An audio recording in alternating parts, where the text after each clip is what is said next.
சாதனை விழாவிற்கு பாரம்பரிய முறைப்படி மாட்டு வண்டியில் சீர்வரிசை கொண்டு சென்று அசத்திய தாய்மாமன். பண்டைய தமிழர்களின் பாரம்பரியத்தை மீட்டெடுக்கும் புதிய முயற்சியாக கிராம மக்கள் நிகழ்ச்சி. புதுக்கோட்டை மாவட்டம் அறந்தாங்கி சட்டமன்ற தொகுதிக்குட்பட்ட நாகுடி அடுத்த தேடாக்கி கிராமத்தைச் சேர்ந்தவர்கள் ரவி ராணி தம்பதியினர். இத்தம்பதியினர் தங்கள் குழந்தைகளுக்கான மீனாட்சி முத்தரசன் ஆகியோருக்கு காதணி மற்றும் பூப்புனித நீராட்டு விழா செய்வதற்கான ஏற்பாட்டினை கடந்த சில நாட்களாக செய்து வந்தனர்.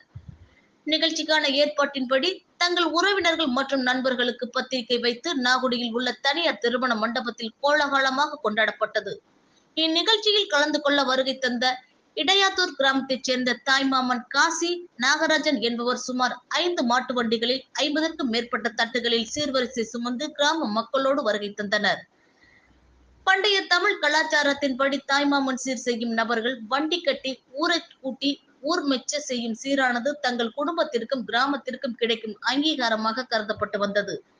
இன்றைய நவீன நாகரிக காலத்தில் அந்த பாரம்பரிய முறையானது அழிந்து வரும் நிலையில் அதனை மீட்டெடுக்கும் வகையில் பண்டைய கலாச்சாரத்தை இன்றைய தலைமுறைக்கு நினைவூட்டும் வகையில் சீர் சுமந்து சென்ற நிகழ்ச்சி நாகுடி மற்றும் அதன் சுற்றுவட்டார பகுதிகளில் மிகுந்த வியப்பாகவும் பரபரப்பாகவும் பேசப்பட்டு வருகின்றது. மாட்டு வண்டிகளில் சீர் சுமந்து வந்த தாய்மாமன் மற்றும் இடையாத்தூர் கிராம மக்கள் சுற்றுச்சூழலை பாதுகாக்கும் விதமாக 500க்கும் மேற்பட்ட பழக்கன்றுகளை வழங்கிச் சென்றனர்.